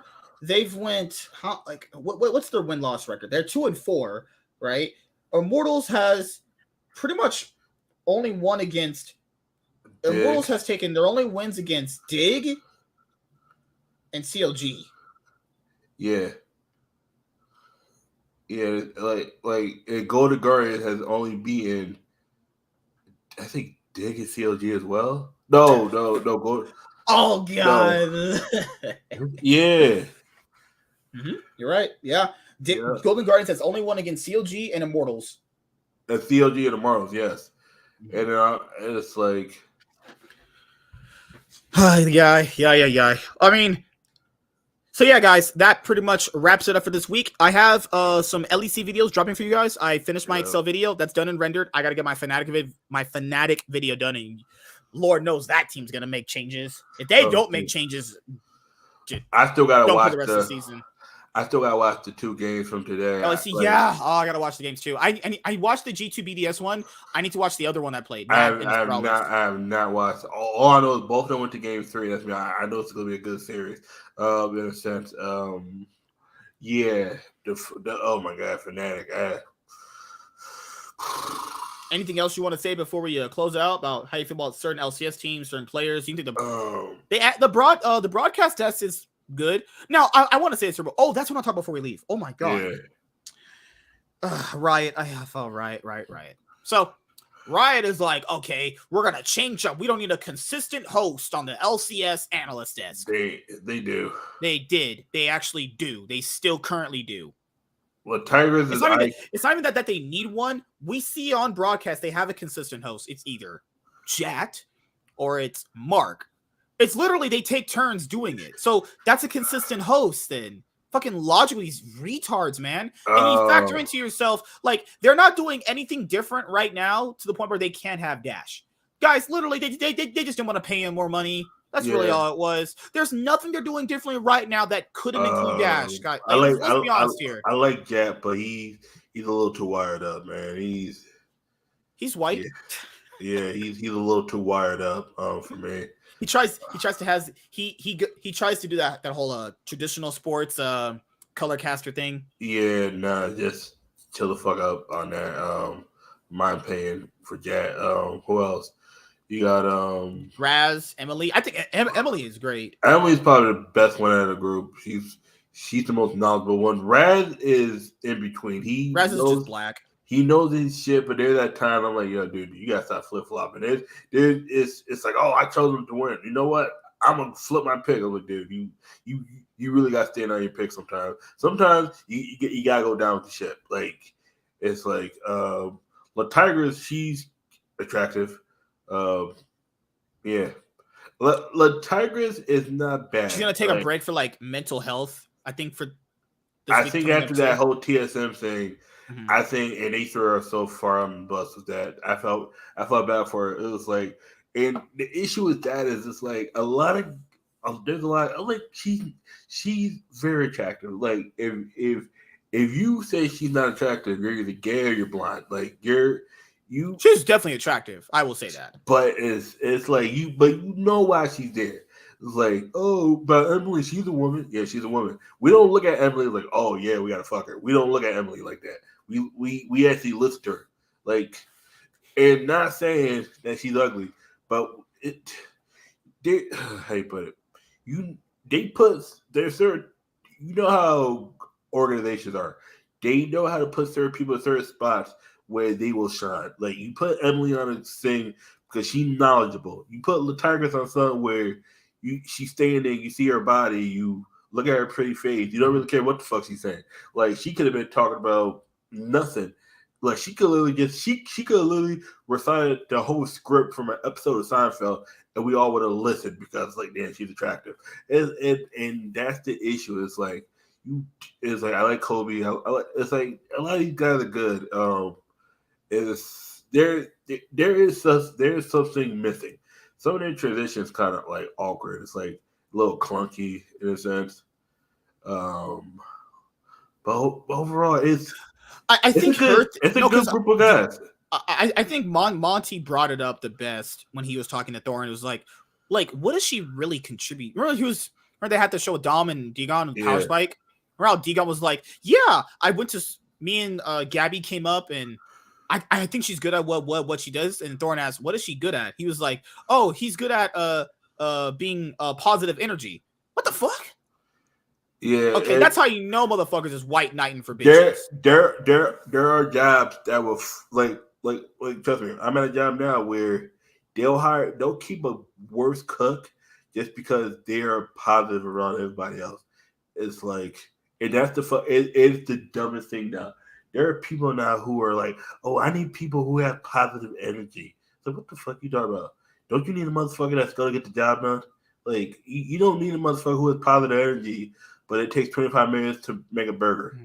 It's in this case, positive energy is good, but that's for like the beginning. Oh, hey guys, welcome to the LCS, this, and this, and then she does the interview. If Latargus is just doing the post-game interview, perfect. She should not be doing those segments talking about that whole TSM thing. That, to me, that might be the death note for her. Especially for something that she wasn't there for, you know? First of all, no, they shouldn't even be bringing that shit up. This is not the place for that. You do not do it live during a fucking stream. You do it as a one-off video. You know what I'm saying? You do it as a one-off video. You don't do it live stream because you need content. Oh yeah, jeez, I forgot about this. Yeah, that play, he barely touched him, and they called it pulling the jersey call. I'm gonna tell you why. Because early that game, there should have been a pass interference, and they don't call it. Mm-hmm. Man, someone said robbed. No, I wouldn't say robbed. No. It was a great game. Dignitas. Of course, Dignitas.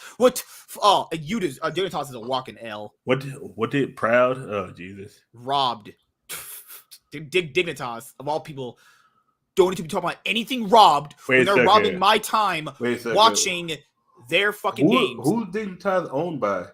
The 76ers. Oh, Philadelphia. Oh, yeah. I mean, let's be honest here, dude. Dig of all people should not be talking about nobody robbing no motherfucker. Nigga, our move is robbing motherfuckers right now. The fuck? Your bot lane is robbing the whole fucking organization at gunpoint. You're paying motherfuckers $80 to be ass. Like, come on, son. Shit. If you need someone with no experience to play like that, you can have MSK be your support, or no, MSK be 80 carry, get 15 kills. Have 10 assists and 10 deaths. And trust me, you will be the same thing at $50,000 a season. You know what I'm saying? I promise you, I can't write it down any more worse than Armas right now. Fly Eagle, yeah, it's okay. It's all good. To our fans, it's fine. It was a great game. I mean, it happens to the best of us. This is why if my team loses, I just don't go on Twitter. I literally just like move on to the next season. Oh Lord, yeah, you can tell the quarterback we have. He was like fuck, just. It's just one of those things where you give Mahomes too much time. Plus, also it's like that's the issue with referees. If they miss a call, defense, every Eagle team I think I've seen through my life always struggles with good offensive teams. It's always been their thing.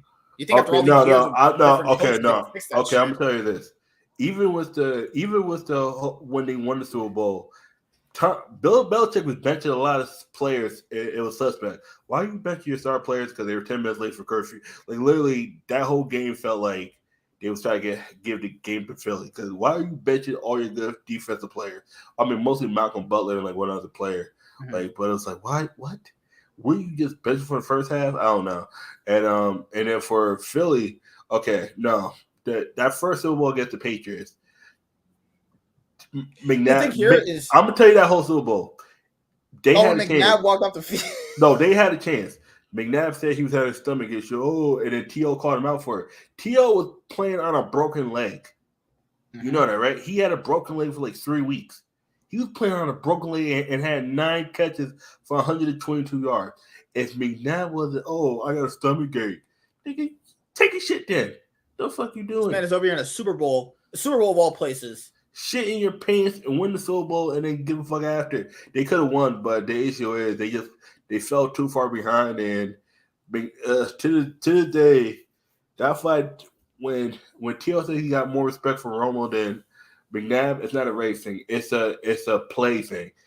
If you swap out Romo and McNabb, the Eagles might win the Super Bowl. Like because Romo would have played with a dislocated shoulder or whatever injury McNabb had. Like McNabb was just making too many excuses. Plus, it was at that point people was calling T.O. the team obliterator, but it was like no. In Philly, he actually was trying, but you got a quarterback who's soft and continental tissue, and it was the most disgusting thing I've ever seen. Like that was the point I became a TL fan, and I was like, fuck McNabb. Not like as a person, but just as a player. It was like, dude, after that, his career was never the same. Like right now, yeah, it's gonna sting because I always argue you could. Trust me, no, it's hard. It's gonna sting for a while because this one's gonna hurt because they lost all momentum. Mahomes made the right adjustments to get his defense, to get their offense to their defense. Yeah, they made the adjustments to win. I mean, I'm not going to say like the game was bad. No, it was a great game. It was back and forth. It was great. Mahomes made the better adjustments and clutched it out when he needed to. I mean, that's what you do. Plus, Andy Reid just got more experience than Nick Sirianni. That's it. Like Nick Sirianni doesn't know. He doesn't know what to do in clutch situations. He's new. He's new to this shit. Andy Reid's been here before. You can tell the pressure was getting to him. Think about it. Andy Reid's been to 4 Super Bowls. Andy Reid has been to 4 Super Bowls. Yeah, our quarterback made Super Bowl history in something else I forgot. Or turnover conversions, I think. Yeah, it's like, dude, you can tell the pressure was getting to him because, like, when a motherfucker starts getting into your head in those high pressure scenarios, you start psyching all your decisions. Think about this. He was scared to even throw the ball over to one of the dudes that was open. It was freshly open. He psyched him out that hard. I was like, bro, it's not that bad. Motherfucker's mentally psyching himself out. It's not that bad, man. This is why Jalen Hurts got benched in the national championship game when he was with Alabama. He got too much into his own head. That's why they put Tua in. And the thing is, Jalen Hurts could have won that national championship, but this is why I say your mental stability will get you fired faster than what you do on the skills. You could be a slow, like I remember someone told me, you could be slow as hell in the kitchen, but if you mentally do not care, don't get ready to do faster. Like, and this is go back to league. It was football. This is why we're not done yet. My bad. Yeah, finish up. This is real quick. This is why Abadog is not on a team. They saw how he was after he got tilted after not even making third team, and then he just never. It seemed like he never mentally recovered. I don't know that for sure, but just by seeing his plays against EG and then against C9 like in the world, it's just he just never mentally like checked back in. He was just out. Mahomes. Yeah. No, so I forgot. Not Mahomes. Jalen Hurts. Oh God. That's why he's not on the team right now. But Abadage needs to be on the team, but by summer. I don't understand why Excel don't do that. Though. They didn't play Abadage when they're already out of the season. They're like, oh, we can do a surprise run. I think no, you can't. No, you can't. You're just fucking garbage. You're 1-7. That's mean you gotta go. No, 1-8. That's mean you're not going. This is when they were like 1-6. They had to win literally all their games and then pray for tiebreakers. Yeah, you can't hope for shit that you don't control. That's all right, everybody. We're gonna head out of here. I had a great day. It sucks to lose this way. It hurts really bad. I'm not gonna shit you not, but it's okay. There's always next time. You know, at least I can say that my football team has won Super Bowl championship. Now that had to been, I'm not gonna lie to anyone, that had to been one of the best moments of my adult life, watching the team that I followed for so long finally lift the trophy. Yep. It would feel amazing to lift another one, but that day when we finally did it and everyone's all cheering and it's just, you never forget those moments. Whenever your team that you support win a championship, whether any of my teams that I support Giants win a championship. Like when Cloud9 won last year again, like when any of my teams won, G2, Cloud9, RNG, Gen G, they finally won their first title last year. I was super happy about that. I'll be happy. Yeah, I'm ecstatic. But it hurts losing in finals like this. Yeah, better luck next year, man. Walking home, but everybody said it. Philly had the easiest schedule. They really didn't have anybody to challenge them. So, like, it's crazy how they had no one to challenge them, yet they put up a great game like that. It's just, so you can tell they were a good team. They were literally even. Look at all. They're 16-3, right? No, they were. Philly and Chiefs were 16-3. They were both 14-3. I'm talking about the stats. They were literally points 0.4. Like they were literally like turnover differential. I think they were so damn much even. Should you check on Hurts right now? No, he probably doesn't even want to look at anybody right now. I'm telling you right now, this is not the first time he's had this mental breakdown. Go back to that 2019. You can tell Mahomes was getting to his head. You could tell he got the same play ran at him 3 times. There was a part. I remember there was a hard part of the game. Hurts threw it into their zone, and they get the ball. Yeah, he was just like I said, man. I thought it's coming. You got to go back and watch the 2019 National Championship. When they faced the Saints, right? No, he was in college at the time. Oh, I remember we choked against the Saints, I think, a few years back. Oh, yeah, no. But that was a different quarterback. I'm talking about Jalen Hurts himself. He was in college no more than 3 years ago, and he got benched. He was physically he was doing well, but mentally he was just not there. And yeah, because people at my church, they're like, I know you've been supporting the team for years. Do you think you'll get back to the Super Bowl? I have no doubt we're gonna get to another Super Bowl. That's not the issue. The issue here is, do you switch this guy out or you get another person? No. He's your best player. But my thing is, I was always skeptical of Jalen Hurts. To me, for me being an SEC fan, watching Alabama and look at how he played to the point where he literally got ran off the team because he got benched, and then they chose the new guy over him, and then he had to go to Oklahoma to finish out his career because he wasn't going to play. He was not going to play, and he was not going to play over Tua. Like even though Tua was injury prone, he was not going to play over Tua. There's no way in hell. All right, guys. Sad Sunday, but it's I know, man. It's the same thing. I go 5th place. My last time playing Flunder with Bears stature. It does hurt, but it'll pass over time. It just learns. At least I'm not James's team where they got ass fisted by the Patriots. That would probably feel worse going to the Super Bowl and just not even playing the game itself. Yeah. At least we played and fought to the very end. And the thing about the Rams and the thing the Rams that year, I think they averaged 35 points a game. They were literally power ranked to win the whole thing. Everyone had them first. They dominated the league. They averaged 35 points a game and they only scored 3. See, at that point, you gotta be like, okay, what the fuck went wrong? What happened? That's Patriots, literally that has to be choking. If that's not choking, I don't know what is. The Rams averaged I think Rams averaged 14 points in the first quarter alone, and during their games during the regular season, and the Patriots only needed 13. You're telling me they only needed 13 to beat you? They could have literally just scored 7 and beat you. They could have just 13-3 looks like one of those scores back in like the 70s where defense wins games. It was like, nah, this is the Rams. I don't know what the fuck the Rams are doing, but yeah. It's like Flunder, just as all y'all Yu-Gi-Oh! Players that also watch League. I'm not done with Flunderies. I got a video that kind of said I was done with Flunder. I'm not done with Flunder. I got some goo coming. It's gonna be a while though. That's me. Be on the lookout. It's just that we had all the momentum in the first half, and that's how it is, man. Fucking quarterback is. It's just there was a moment where they had plenty of moments to win when they had plenty of moments to put it away, and like I said, Jalen Hurts, he started seeing ghosts again.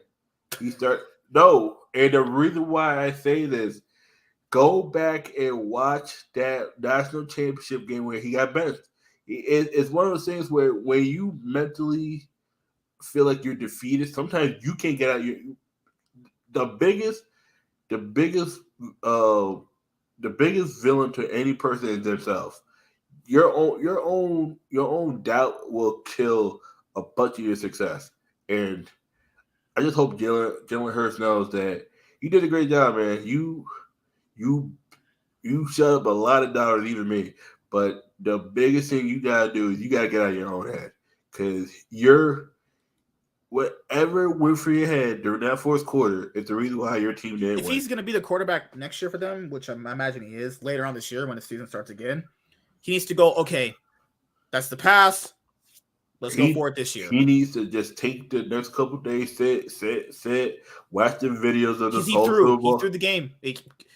There's no way this guy should be allowed to run the same play on someone 3 times. No, but the thing is, that's on the defense. Mahomes doesn't play against Hurts, going against. It was like the defense. My bad. I'm not to him. The defense. They let. It's 3. Like I said, Nick Sirianni needs to go in that room before you have, everybody lock his clear out. You gotta look at the video. They gotta see. They gotta look at the point where they lost the game. They gotta look, and then they gotta be and they gotta be like, okay. I would say for any or all the Eagles boys who lost tonight, just take a few days to. It's okay. You just take a few days off. Come back next strong the next season. It's all right. It happens. I'd rather finish top. Literally, I mean, they finished basically second place in the entire fucking thing. So they had an undefeated season too. I mean, it was a great season, all things considered. I mean, you can look at that and go, that's a plus, I guess. They didn't turbo sprint to like last year. Last year, watching games was awful. That was bad. There's years watching this fucking football org where I'm like, why am I even a fan of this? Just actually on stage running it. Dude, that was me. That was me for like the last 5 years. I'm like, we got a quarterback who's just like the last quarterback we had, and that motherfucker has been running it down since 2014. I'm like, oh fuck. But yeah, overall, just like with League, the biggest thing I can say is your mental stability will dictate how far you go in life.